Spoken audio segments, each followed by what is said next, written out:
Ju përshëndes shikues të nderuar, jemi sërish në emisionin Logu. Sonde do të bisedojmë me Xhabir Morinën, veprimtar shumë vjeçar i çështjes kombëtare, pastaj ish i burgosur politik gjithashtu shumë vjeçar, si edhe ish zëvendës ministër, kurse aktualisht antar i lëvizjes vetëvendosje. Mirë se ka zoti Morina. Të falenderoj për gatishmërinë tënde për të bërë një bisedë mbase me një hark kohor mjaft të gjatë për nxjerrë shumë aspekte qoftë karrierës së juaj politike, të cilën mbase do të kisha mundur ta përmbledh ndoshta me një konstatim prej ilegales deri në pushtet në kohë të lirisë. Mbase është kjo një jetë kisha për të thënë në politikë, kështu që një shikim prapa mbase na zbulon një rrugë jo të lehtë. Kthehesh prapa shpesh të reflektosh ku jemi nisur apo ku je nisur dhe ku jemi sot dhe ku jeni ju. Po, her pas here me siguri se kthehem, sepse ndjej edhe një farë nevoje kështu që të reflektoj për krejt ato që kanë kalu, ta bëjmë pas edhe ndonjë krahasim me rrethonat e asaj kohe dhe të kësaj kohe dhe vërtet që ka qenë rrugë e vështirë, po ka qenë rrugë, si të them që kendi një farë krenarie, një farë vullneti, një farë motivi për atë që kemi besu që do të arrihet një ditë, po pa besu se do të aprjetojmë edhe vetë. Kështu që kjo ka ndodhur një diçka e jashtëzakonshme, mund të them edhe një farë lloj mrekullie, sepse të realizohet ajo që njeriu e ndron është vërtet diçka madhështore, sepse në ato ka qenë vështirë të besohet që do t'i arrijmë edhe vetë. Base kemi besu që dikush do t'i arrijë, po që t'i arrijmë vetë ta shohim lirinë, pavarësinë e vendit tonë, vërtet është diçka e jashtëzakonshme. Është mbase një hark jetësor që ka marrë edhe tipare apo epitete tashmë edhe historike, po shikuar nga kjo prizëm mbase 3 faza na imponohen apo 3 këndvështrime na imponohen ndaj periudhës që veç kemi lënë pas, edhe si gjenerat. Në rand parë ndoshta është koha deri në prej fillimeve të para ilegale deri te shpërbërja e sistemit monist, po jo edhe e Jugosllavisë po në kuptimin e gjerë, po jo edhe në kuptimin e ngushtë. Pastaj është koha, kushtimisht ta quaj koha në sundimin më klasik të fjalës në Serbinë, domethënë përpjekjet prej vitit 90-99, dhe natyrisht është periudha prej 99 deri më sot. Nëse ndalim në atë periudhën e parë kohore, çka kishte më veçu aq më tepër kur kohëve të fundit kemi shumë këndvështrime të kundërta, për arsye se edhe lëvizja jonë ilegale në atë kohë, edhe pse ka qenë një kundërshtare përbetuar e sistemit totalitar komunist titist, megjithatë ka qenë mbase në një shtrat ideologjik megjithatë komunist.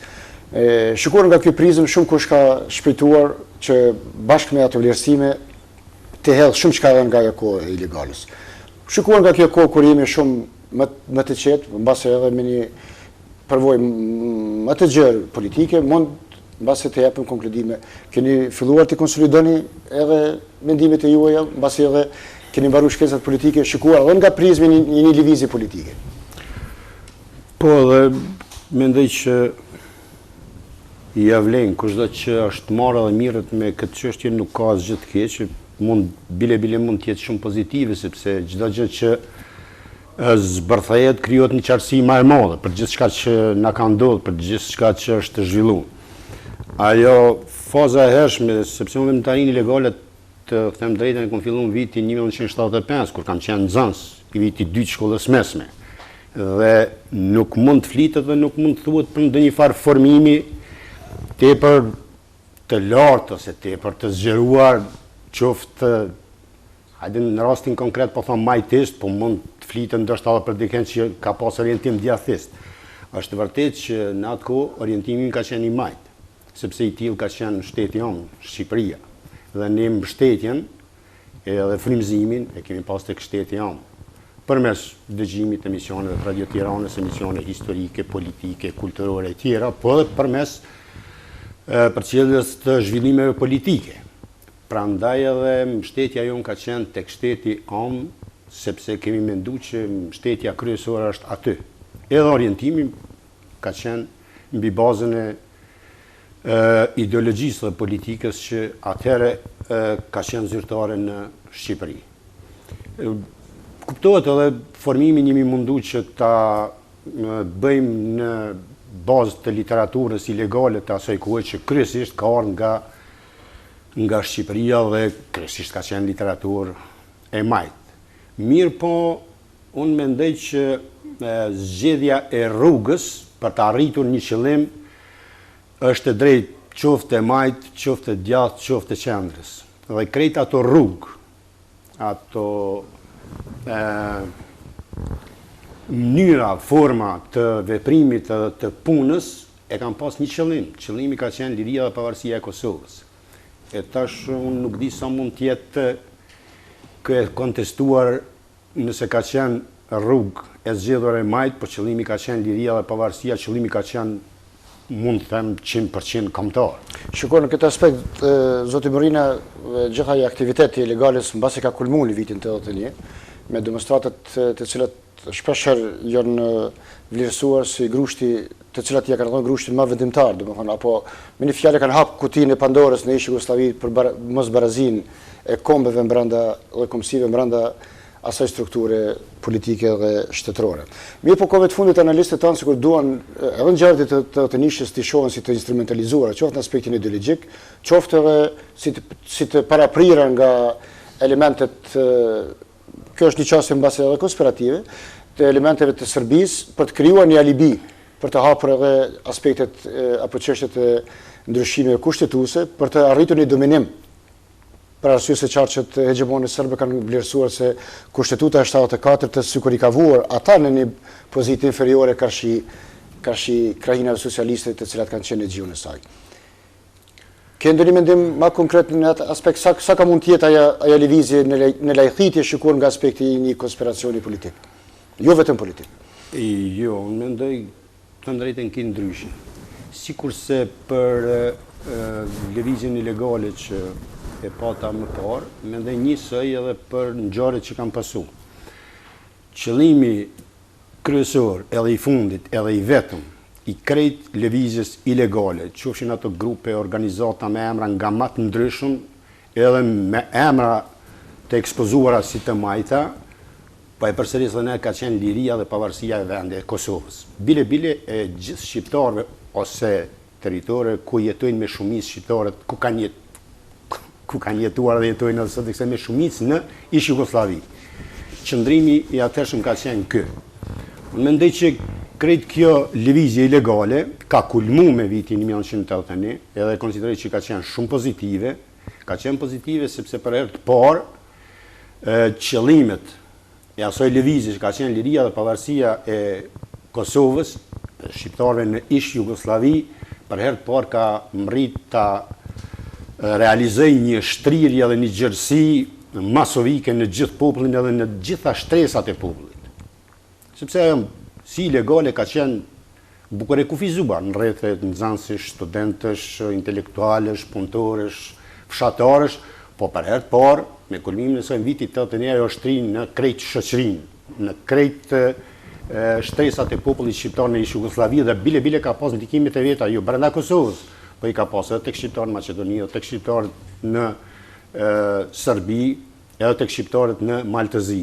Prandaj konsideroj që kjo ka qenë një arritje jashtëzakonshme e krejt asaj lëvizje, bile jo të viteve 60-70, po mendoj nga viti 45 deri në vitin 81 ky ka qenë kulmi i qëllimeve, synimeve, aspiratave të krejt asaj lëvizje ilegale në vitin 81, sepse për herë të parë kërkesat tash të shqiptarëve janë bërë gjithë popullore dhe qëllimi ka qenë ky.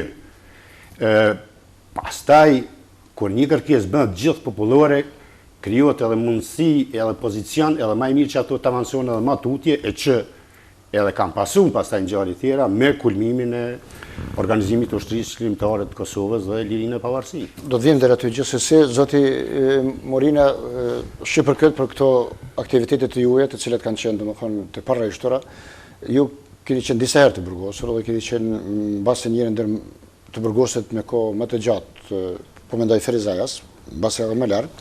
Po shikuar nga një aspekt tjetër, këto ngjarje të cilat Serbia i përdori pastaj vazhdimisht si alibi për të hapur procese, për të hapur një procese, për ta mbyllur procesin tjetër të diferencimit, sikur krijoi një klasë tre politike. Klasa politike e Kosovës, krahas klasës politike që ishte si nomenklaturë ish sistemit, u kriju klasa tjetër mbase në një formë krejtësisht jo formale nëpërmjet burgjeve. Dhe një kohë u pat tendenca, domethënë të quhej apo të standardizoj se ishte burgosurit. Si e sheh këtë formim të klasës politike e cila më vonë në vitet 90 do të gjendet pothuaj në të njëjtin front të përbashkët pikërisht me klasën të cilën një farë forme edhe e kundërshtonte. Klasën e nomenklaturës të kohës. Po, unë mendoj që ka një farë shpërputhje këtu, bile mendoj që këto janë bukur të lidhura. Se fundja ajo klasë, si po e thua, ishtë burgosëve politika, ajo shtresa e kategorie shoqërisë sonë, një prej qëllimeve që dha pas shtrirjes idesë për liri e pavarësi në të gjithë popullin, siguri që ka pas për qëllim që ta shtrikte edhe në ish strukturat e pushtetit të atëhershëm, se fundja ata kanë qenë shqiptar.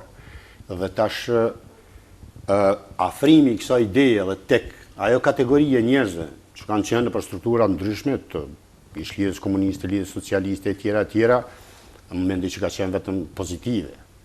Edhe s'ka pas asgjë të keq aty. Mbas edhe ka pas ndonjë fërkim, ndonjë mendim ndryshe, ndonjë vlerësim e kualifikim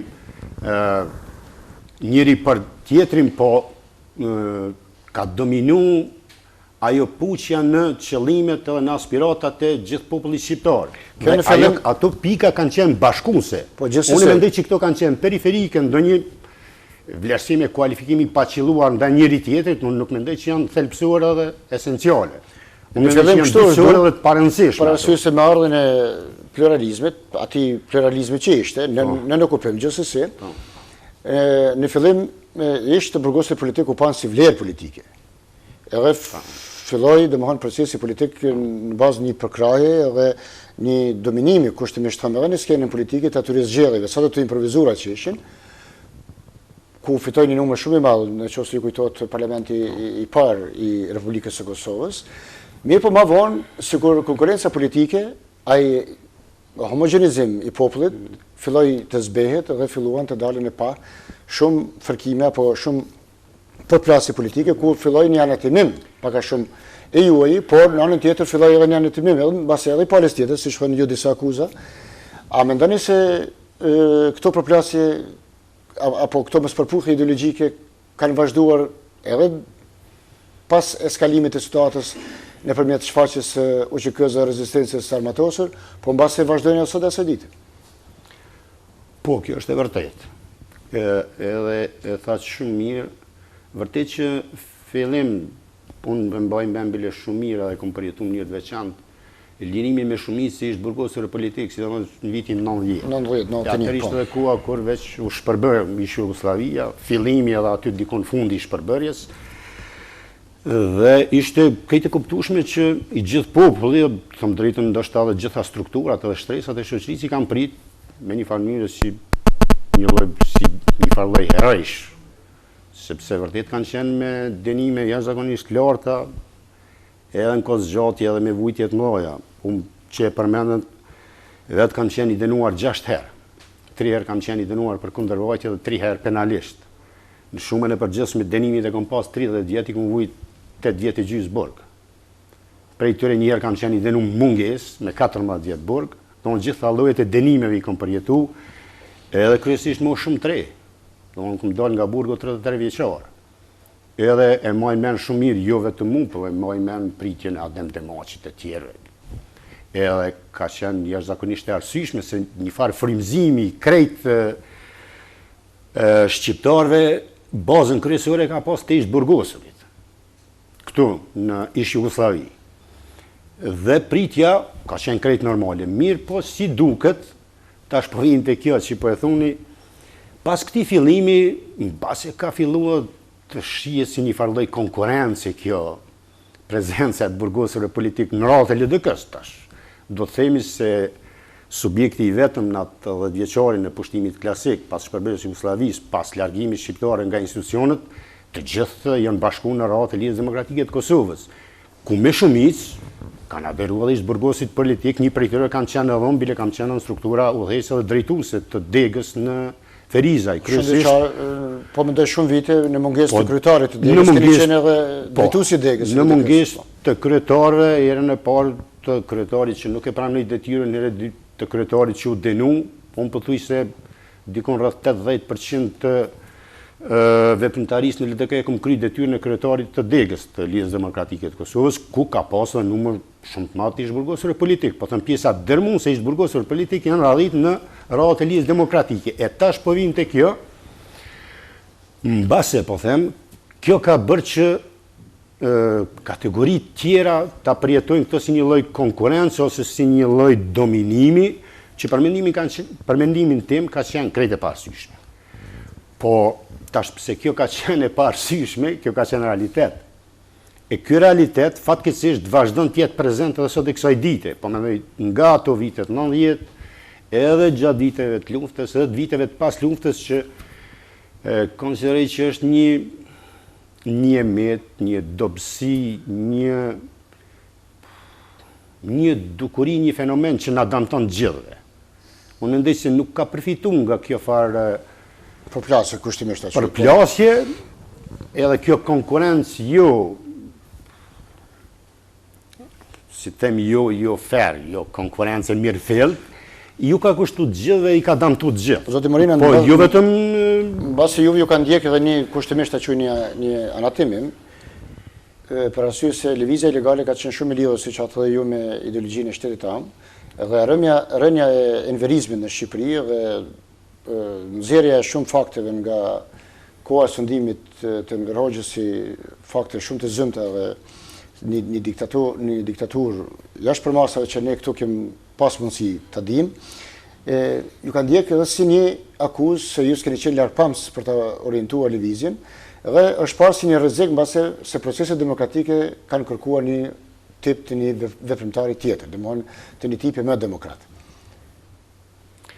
Jo, më mendoj që këto nuk qëndrojnë absolutisht, edhe janë krejt të paqëlluara, të them drejtën, edhe të paqëndrueshme janë. Unë nuk kam dëgjuar deri më tash që deri në vitet 90 ose deri sa ka qenë në pushtet aty në Shqipëri Partia e Punës, Ideologjia e Majt edhe Enver Hoxha, unë nuk kam dëgjuar nga dikush që ka pas ndonjë alternativë më të mirë në atë organizim ilegal të asaj kohe. Ose s'paku në organizimi ilegale, unë nuk di që ka ekzistuar një grup me ndonjë orientim, qoftë edhe me emërtim, djathtisht përjashtu fillim kohën e pas luftës dytë botërore. Po që ka qenë vazhdimësi e rezistencës... Periudhën e ndeshës, po. Po. Pa edhe që ka qenë vazhdimësi edhe gjatë luftës dytë edhe para luftës dytë botërore. Po pastaj një ripërtritje e saj nuk ka ndodhur në tërë shqiptarë në Jugosllavi. Me sa di unë dhe me sa mbaj me ndonë. Dhe kjo është këtë natyrshme, sepse edhe ajo lëvizja e asaj kohe ka qenë e frymëzuar në bazën e rrethanave që kanë qenë, se Shqipëria e para luftës dytë ka qenë pluraliste, dhe është normale që ka pas djatha të majta. Një farë të majtë nuk ka qenë e konsoliduar para luftës dytë, po ka pas. Dhe vazhdimësia e të majtës e djatës prap ka qenë e natyrshme. Domthonë nga një shtet me pluralizëm, fillimi i luftës dytë, vazhdimësia e tyre, pastaj përmbysja e shteteve me sistem shumë partijak, edhe në Shqipëri, edhe në Jugosllavi, i ka ndryshuar krejt rrethonat. Dhe çdo gjë është bën përputhje me rrethonat e kohës, nuk ka mund të bëhet jashtë rrethonave të kohës. Dhe nuk shohun e këtu diçka të qëndrueshme nëse thuhet se nuk kemi qenë larg, përkundrazi. Se fundit largpamësia jonë është vërtetuar me ndryshimin ton pas ndryshimit të rrethonave. Ne nuk kemi vazhduar të jemi të majtë dhe marksist-leninistë edhe pas viteve 90. Gjë që s'na i ka ndaluar kërkush, kemi mund ta vazhdojmë. Se bindja është bindje, ideja është ide dhe të tilla vazhdojnë të mbijetojnë edhe në perëndim edhe gjithkund botë. Apo në një vend të rrubëruar koncepti i majtë dhe djallë, largpamësia jonë që kemi ditë një privilegj në thojza e panevojshme për të qenë. Edhe një herë. Thash për një vend të rrubëruar i cili synon të shtjerohet. Koncepti i majtë dhe djallë do të ishte një privilegj, për arsye se është një koncept i ngurtë kur është fjala për organizimin e një rezistence të përbashkët. Nuk di, unë mendoj që gjitha rrugët, gjitha ideologjitë që e vejnë në rend të parë interesin kombëtar edhe shtetëror mendoj që janë pozitive. Ato mund të jenë ma shumë e ma pak efektive, po si rrugë në shërbim të kombit, në shërbim të popullit, mendoj që janë krejt legjitime. E tash, cila është ma efikase, ma efektive, ma afirmative, kjo mund diskutohet në bazë rrethonave të kohëve, sepse jashtë kohës këto nuk mund të analizohen. Shumë e qartë zoti Morina, mirë po shikuar në retrospektiv, edhe dalja në skenë ushtrisë shërimtare të Kosovës u përcjell me disa ndarje ideologjike, apo mbase edhe vetëm organizative, për arsye se patëm dy pretendent si pronar të procesit dhe mund të udhëheqjes së luftës, në fillim të LPK-s, edhe pastaj doli edhe LDK-ja, apo LDK-ja pretendon se ishte para, apo LPK-ja ndërhyri në proces. Mirë po, pavarësisht për një përfundime, si që thatë ju, cila mund të karakterizohet vetëm me elementet të një mrekullie, megjithatë kjo sikur shpesh në terren ka kushtuar, apo më tepër ka kushtuar edhe pas luftës për krijimin e një qeverie sa më të shpejt stabile në vend. Unë e thash dhe po mundona pak me sqaru ma mirë kësaj rrove. Shikoni ndeshjet tona, përplasjet tona, për shkaqe edhe arsye ideologjike i kanë damtu gjitha palët. Qoftë ata që kanë mendu në të djathtë, qoftë ata që kanë mendu në të majtë. Edhe vetë çështjen mendon apo? Edhe çështjen, po, normalisht derisa këta kanë qenë aktive dhe të angazhuar për çështjen kombëtare, edhe janë përplasë edhe mes veti, përplasjet kanë qenë dëmshme, edhe kanë qenë në disfavor çështjes për cilën janë angazhuar. Por unë i konsideroj që nuk kanë qenë parsore këtu. Këto kanë qenë më tepër, ndoshta kanë ndonë shprehje tek rrethe edhe numër i vogël i njerëzve që kanë pas ndoshta ambicie hajtë them pak më të smura, po ata kanë qenë pakicë. Sepse ambicia nganjëherë nga pozitivja din të kaloj negative kur i pengon tash dikush që vetëm pse e mendon një mënyrë edhe një rrugë me i shërbëj kombit. Ajo nuk do t'jetë pengesë nëse ky e ka zgjedhur këtë rrugë të i shërbëj kombit vet, pse ti pengoj këtij tjetrit, pse ky e ka zgjedhur këtë rrugë. Domthonë dy rrugë kanë qenë shërbim të interesit kombit, shtetit, popullit. Po zotë Marina, po pas konsideroj që patëm një atmosferë shumë të polarizuar politike. I kanë damtuar të dyja palët ose të gjitha palët, po e kanë damtuar edhe vetë çështjen tonë. Qoftë në 10 vjeçarin, qoftë para 10 vjeçarit, qoftë në fazën e fundit të luftës shlirimtare, por nëse kanë vazhduar na her pas here shumë që ato vazhdojnë, këto janë prapë dëmshme. Edhe mendoj që nuk janë parsore edhe nuk e dominojnë jetën politike shqiptare, se kanë dominu, po sado që vinë shprehje, mendoj që janë negative, mendoj që janë të dëmshme. Nuk e ka të vërtetën absolute në dorë? Mendoni se asnjëra prej palëve nuk e ka të vërtetën absolute në dorë? Jo, nuk mund ta ketë, unë s'besoj që kush është ai që mund ta ketë pronësinë e vërtetës absolute. Asnjë nga subjektet, po. Asnjëra, dhe mendoj që mu këtu është edhe gabimi nëse dikush mendon që e ka drejtën e vërtetës absolute, pronësinë e vërtetës absolute. Mirë, zoti Marina, do të vazhdojmë bisedën pas një pushimit të shkurt publicitar, më shumë të përqendruar në realitetin tonë politik, të tashëm, por edhe të pas luftës. Një blok reklamash dhe kthehemi sërish.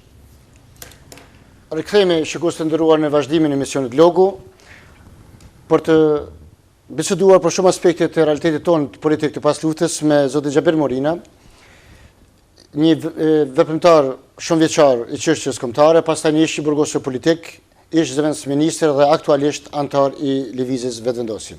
Zoti Morina, pas luftës në Kosovë, prej gjithasaj atmosfere mbase tepër solidare, edhe në aspektin njerëzor, por edhe në aspektin politik, sikur u kriju një atmosferë e polarizimit të skajshëm partijak, dhe sikur u rëndu atmosfera politike deri në një përplasje të njerëzve, edhe kjo shkaktoi edhe shumë lëvizje të njerëzve për një partije në partijen tjetër, pasi që në një farë forme u rikonfigurua plotësisht skena politike, edhe sigur ndruan edhe shumë interesa edhe individuale, por edhe të përgjithshme.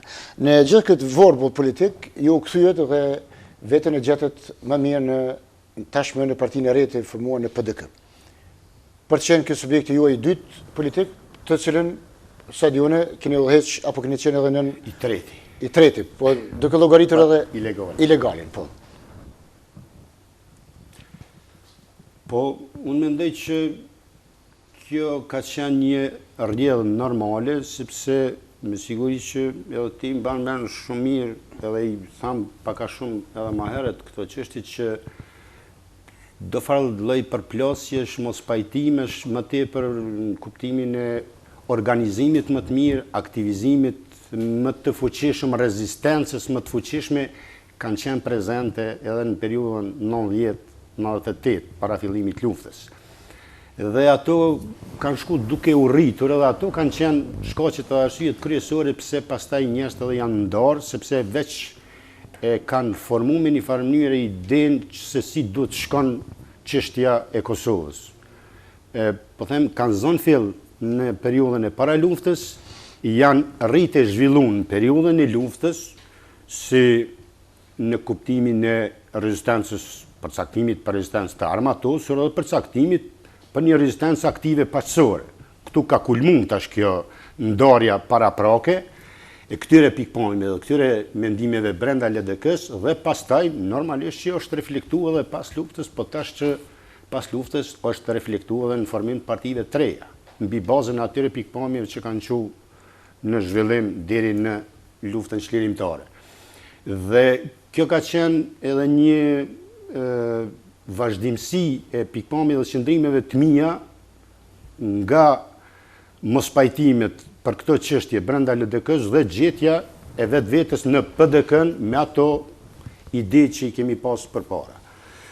Dhe kanë vazhduar veprimtarin punën angazhimin në radhët e Partisë Demokratike të Kosovës edhe aty si një prej drejtuesve të degës në nivel të komunës, po edhe në organet qendrore, duke pasur edhe pozita të ndryshme, transishme, udhëheqëse dhe drejtuese për pothuaj 13 vjet nga viti 2001 deri në vitin 2014, kur prap unë erdha në përfundim se aty nuk ka filluar të mos shkojnë punë të mirë.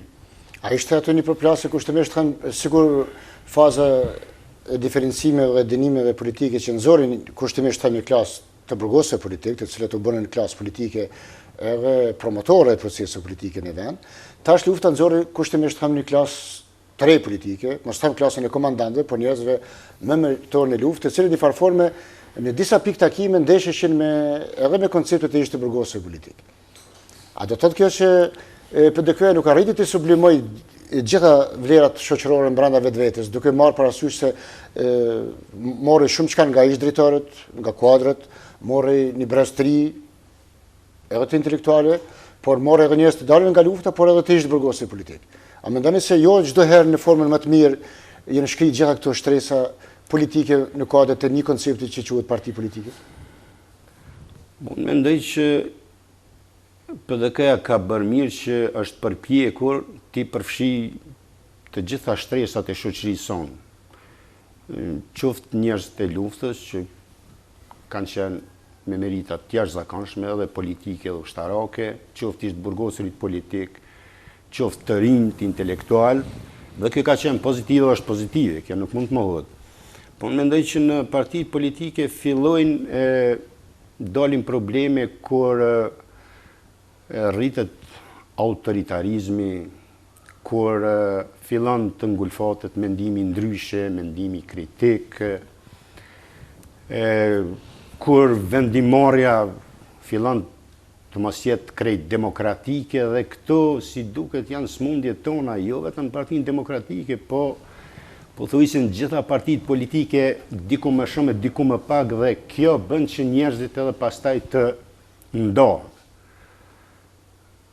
Dhe këto janë ato tmetat, këto janë ato gabimet e gjitha partive politike, po tash nga disa parti politike del dikush, po nga disa s'del askush, edhe vazhdojnë të shpresojnë edhe të presin se mos po ndryshon diçka, po mos po vjet diçka nga qielli që zakonisht nuk vjen.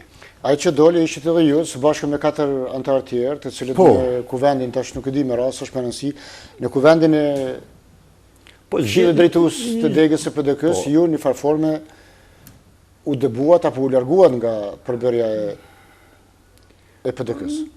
Thom drejtën, unë u largova vetë, po e ndjeja se ishim të larguar, sepse ata nuk na e thanë hapër se po ju largojmë. Po sjellja, veprimet gjatë zgjedhjeve të mbrëmshme partijake në PDK morën si frime që nuk ishte e mirë. Unë s'poku kam besu dhe vazhdoj të besoj dhe jam i bindur që gorat e tilla jo korrekte nga pozitat e njerëzve të fortë për të mërrit qëllimet që ta dominojnë politikën brenda një partije, qoftë edhe në përdegë, në ndegë, nuk i bëjnë mirë asnjë partije. Edhe në rastin konkret, unë aty e kom ndje vetën si me krejtqenjen time dhe kur e kom pa që po vinë shpreje ambicje tilla, e kom pa që nuk mund të ketë perspektivë të mirë. Edhe unë nuk kam mund të kapërcej ato zhvillime, sepse kanë qenë negative dhe tash mund të jenë edhe të dyja, qoftë largim, qoftë vetë largim, ka elementet të dyja, po unë jam largu vetë, jo se ka pas aty dikush dëshirë që të më largoj, bile përkundrazi, mu edhe më kanë kërku që të rri me çdo kusht në radhë e Partisë Demokratike, edhe nivelet qeverisje, edhe në atë kuptim nuk kam vrejtje. Në kuptimin e kërkesave personale të drejtuesve të partisë që unë t'jem pjesë e partisë, pa marrë parasysh se na kanë ndodhur disa gjëra jo të mira aty, po unë nuk kam mund t'i i kaloj aty. Mungesa e demokracisë brendshme për juve ka qenë një ndër kriteret që... Po unë nuk kam mund të bëhem shordh edhe qarë. Që me një farë mënyre, sukur është kërku që hajtë se kalohen me kohën e i te i kalojmë, unë e komon përfundimin që nuk te i kalohen ashtu. Edhe prapë mendoj që nuk te i kalohen duke hesht, duke mos i trajtu çështjet, duke mos i diskutu, dhe duke mos marrë një qëndrim se cila është mirë, cila është keq. Se nuk mund të jenë njëkohësisht dy veprime të mira, mirë ti, mirë ky. Unë mendoj që në çdo parti kur thuhet mirë gjithë nuk është puna mirë. Si në aspekti që mbasi shumë herë është pa që thembre e akilit e partive tona politike është pikërisht mungesa e demokracisë së brendshme. Për arsye se shikohen nga një aspekt, nga një sy jashtë partijak, ju dhe veprimtarë tjerë, po edhe veprimtarja Lumja, bashkëshortja juaj, jeni tërheq nga PDK duke pas postet më të larta, domethënë nuk ka qenë çështja e një ambicie për të arritur postet. Ju faktikisht keni shprehur vullnetin të mos i bani ato poste në një atmosferë të tillë, domethënë të siç thonë ju të mungesës së brendshme demokratike. Ju pikërisht e gjeta thelbin edhe esencën. Sa i përket pozicionit ton edhe politik edhe material pastaj, na nuk kemi pas edhe nuk mund kemi asnjë vrejtje, se vërtet kemi qenë nderum në radhë të Partisë Demokratike edhe me pozicione politike, po dhe qeverisë, pushtetore. Lumia ka qenë deputete e Partisë Demokratike, unë kam qenë zonës minister dhe unë në jetën time nuk mund të shoh ëndër që mund të kem pozicion më të mirë, edhe politik, edhe pushtetor, edhe material. Mirë po, unë kam marrë në përfundimin që kjo nuk është e mjaftueshme.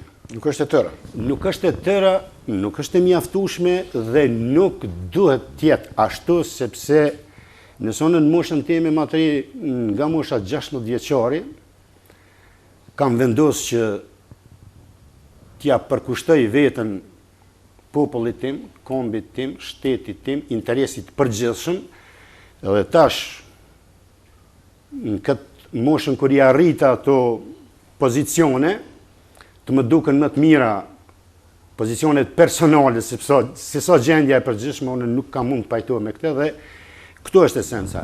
Nuk duhet të jetë në radhë të parë pozicioni personal, material, politik, pushtetor, por në radhë të parë është interesi i përgjithshëm, pra qytetari, kombi dhe shteti.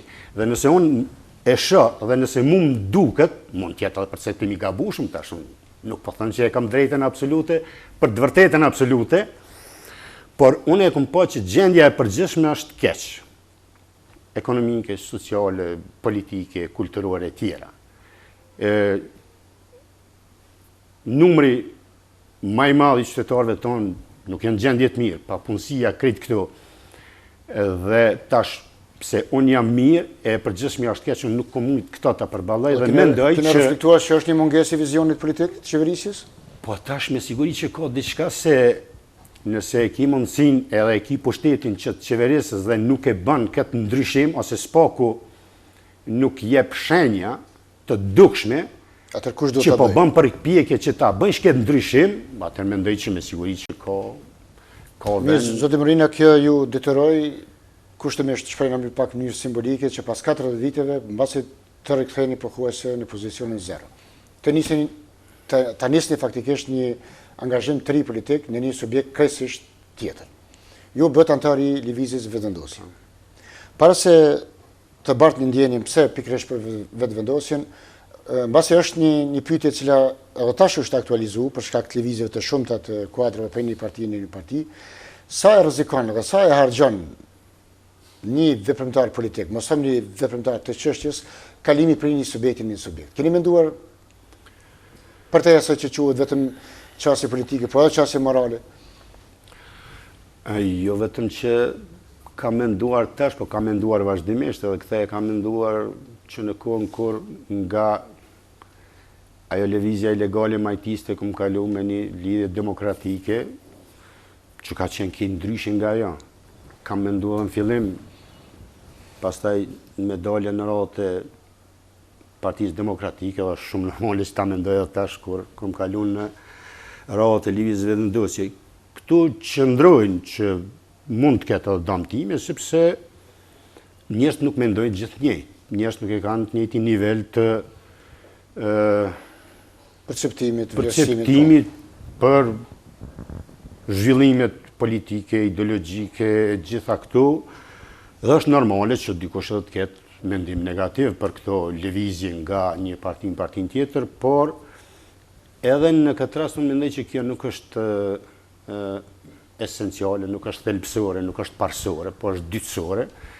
Dhe nëse edhe po e themi, hajde që pësojmë do një farë dëmi në kuptimin e kësaj, unë e këtë kuptej që dishka kejtë normale dhe kejtë natyrshme, por derisa unë i besoj një ide edhe një qëllimi që është në të mirën e përgjithshme, nuk u mbrengos kjo tjetra, edhe nëse pëson dhe një farë dami në këtë planin që e thatë ju, sepse mendoj që më e madhe edhe më e rëndësishme është shumica, është qytetari, shteti, kombi, se sa unë edhe kushdo qoftë tjetër. Zotë Mërina, në vetëvendosje ju priti një atmosferë mbase shumë të ndosur e skenës politike. Vendim pas zgjedhjeve të fundit hyri një krizë, prej një koalicioni jo shumë të natyrshëm, mos them jo parimor, deri te një opozitë e cila prej një shpallje të një opozite të zgjeruar, prej një vlani mbeti vetëm në një anë dhe në një vetëvendosje në anën tjetër. Cili ka qenë kontributi juaj, si ki pa këto lëvizje, kur të gjitha këto lëkundje politike kanë sjellë deri te një rënim, jo vetëm i imazhit politik të çdo subjekti, i cili ka hyrë apo ka dalë, është lidhur apo është shkput, deri tek lëkundja në imazhit të shtetit të Kosovës, aq më tepër në fazë kur proceset e integrimit kërkojnë një qasje tjetër shtetërore rreth proceseve edhe rreth zhvillimeve të cilat natyrisht nuk po ecin siç duhet. Të thënë drejtën, këto më tepër i kam parë nga një distancë e caktuar, sepse nuk kam pas angazhime të drejtë për drejta në këto çështje, edhe mbase edhe nuk i kam dhënë vetin ndonjë preokupim të veçantë që të mirë me këto, sepse nuk ka qenë në mundësinë time ta kem ndonjë ndikim në këto zhvillime. Por unë mendoj që çdo përpjekje për ndryshimin e një qeverisje që të gjithë mendojnë se ka filluar të degradohet, unë i konsideroj si pozitive. Dhe përpjekjet për bashkime, koalicione, para zgjedhore dhe pas zgjedhore, prapë i konsideroj si krejt natyrshme edhe të nevojshme, sepse ndryshe edhe nuk mund ndryshohet qeverisja. Tash ne mund të kemi vrejtje, kejt kjo po përcillet edhe nga ajo që tha më herët se këto edhe na kanë dëmtu, që vrejtjet e subjektit për subjektin që të pengojnë për një qëllim më të madh janë negative. Unë mendoj që më tepër do të lipen pikat e përbashkëta të subjekteve të caktuara politike për të arritur një qëllim. Dhe pastaj prapë secila të vazhdoj rrugën e vet, sepse pa u bën një bashkim pak më i fuqishëm, u tregoj edhe koha që është e pamundur ndryshohet qeverisja.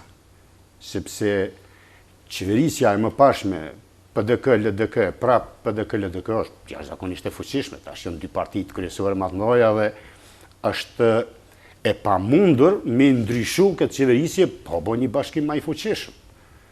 Nuk është, do me thonë, nuk është punë qefesh, po është çështje praktike, pragmatike. Edhe nevojitet fleksibilitet, elasticitet, pa i ndryshu asnjëra parti programet e veta dhe edhe synimet e veta.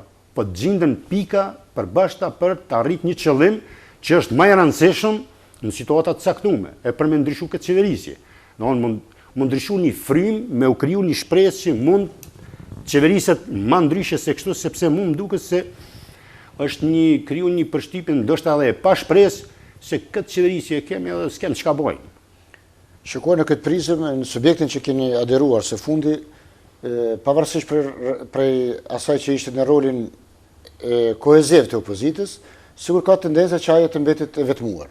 Si ki pa këto tendenca prej subjekteve tjera, dhe sa është faji brenda vetë subjektit, krijimi ndoshta një politike pak kushtimisht të plasuar si parimore, për cilat shumë subjekte tjera nuk janë në gjendje të mbajnë ritmin apo hapin politik. Në thëmë drejtëm prap këtu mund të flasëm, do të flasë vetëm parim, sepse derisa nuk kam pas ndonjë kyçje. Ndonjë post të drejt për drejt. Të drejt për drejt, në këto çështje dhe në këto probleme, unë mund të edhe të mos jem korrekt në ato që ka e thamë, sepse mungesë informacionit edhe nuk mund të thush me saksi se kush e pat më mire, kush më keqe, kush gaboj e kush zgaboj. Po në parim po e them që çdo dobësim i koalicionit për të arrit një qëllim, çfarë do koalicione, para zgjedhore, pas zgjedhore, bashkimet ndryshme të forcave politike, e damtojnë qëllimin kryesor, po i damtojnë edhe secilin këtu veç e veç. Sepse dobësohen, nga vetë fakti që ti dobësohesh me ndarje, e tash, më duket pak luksoze lypja e fajit të njëna apo të tjetra, sepse gjitha këto dobësohen dhe gjitha këto paguajnë kosto. Edhe tash unë nuk besoj që e rregullon pozicionin nëse i themi dikuj që ky ishte fajtori, po ai mund të jetë edhe fajtori, po ti nuk ta rregullon punën as pak në këtë situatë që jemi. Prandaj më duket prapë edhe me ato të mëhershme po lidhen që akuzat reciproke janë dëmshme për secilën palë, po edhe për çështjen përgjithësi për synimet dhe qëllimet që ato tentojnë t'i arrijnë, domethënë për të përgjithshme. Shpesh janë pamundësi për të ndeshme shumë prej tezave që ka ngritur opozita, qoftë e bashkuar apo qoftë individuale, shpesh herë është pa si emet e opozitës metode të cilën ajo ka zgjell për ta sfiduar qeverisin. Domethënë këto kemi bëjmë drejt për drejt me metoda të cilat herë më shumë apo herë më pak kemi klasifikuar si metoda të dhunshme, metoda të papranueshme, jo demokratike. Keni pas ju dilema rreth këtyre metodave? A ka pas rrugë tjetër apo vërtet është dashur të përdorë ato që të dramatizohet situata deri në një pikë? Mirë, po tash së fundi, sikur vetëvendosja ka më akuzuara pikërisht për përdorimin e këtyre metodave. Më duket është e padrejtë edhe të akuzohet edhe të vlerësohet se vetëvendosja është them ashtu me një farë pozicioni më të gabuar, më ekstrem, më të papërshtatshëm. E kanë thënë shumë herë drejtues të ndryshëm edhe televizit vendosje, po edhe të këtij koalicioni deri para pak kohëshëm që nuk i kanë zgjedhur ato metoda, ato forma, ato mënyra pse kam pas qef edhe pse kam besu që ato janë më të mira. Por kanë orë në përfundim se s'ka pas rrugë edhe mënyrë tjetër, edhe pse vetë kanë thonë që janë të papëlqyeshme, të papranueshme, jo demokratike, por unë mendoj që ato e kanë dhënë një rezultat pozitiv sepse e kanë ndalu atë asociacionin ose zëdnisën që edhe gjykata kushtetuese e kontestojnë sa pika atje, sa dush që mund ta bënte shtetin ton edhe ashtu të brisht, shumë edhe ma të brisht edhe shumë ma jo funksional. Edhe tash nëse e pengon një të keqe që mund t'i kushtoj vendit tënë, unë mendoj që dytësore është metoda, forma, mënyra, rruga, edhe pse prapë po them edhe, kanë thonë shumë kush, po e thamë edhe unë që nuk është e pëlqyeshme, nuk është demokratike, po fundja edhe aty e pagun një kosto që është krejt e vogël në krahasim me këtë tjetër që kish mund t'i kushtoj vendit. Sepse kostoja e përdoret këtu mjetëve është ndonjë ditë bërga 10-30 punë e madhe, se na ja kemi bërë këtij vendi jo vetëm me 30 burg, por me dhënë edhe këtë jetën me penguni diçka që mund ta bëj këtë shtet jo funksional. Zoti Morina, kohët e fundit pozita juaj në vetëvendosje sikur jep dëshanjë të reja. Vetëvendosja do të ketë zgjedhjet kohët e fundit dhe shumë burime thonë se ju keni kërkuar apo keni shprehur gatishmëri që ta merrni edhe drejtimin e qendrës së vetëvendosjes në Ferizaj. Cila është e vërteta në këtë? Po është e vërtetë që janë shpallë tash zgjedhjet e brendshme në lëvizjen vetëvendosje, edhe është e vërtetë që unë kam shprehur gatishmërinë që të kandidohem për drejtuesin e qendrës lëvizjes vetëvendosje në Ferizaj, që është e drejtë çdo antar i të lëvizjes vetëvendosje. E kam bërë këtë sepse besoj që mund t'i kontriboj lëvizjes vetëvendosje në rritje, në zgjerim, në fuqizim edhe në shëndrim të një lëvizje politike, partije politike, konkurrente me partitë kryesore në rastin konkret në Ferizaj. A do të thotë kjo, do të nënkuptonte kjo se po që se ju zgjidheni kryet të qendrës lëvizje vetëvendosje, do të jeni kandidat për kryetar të komunës?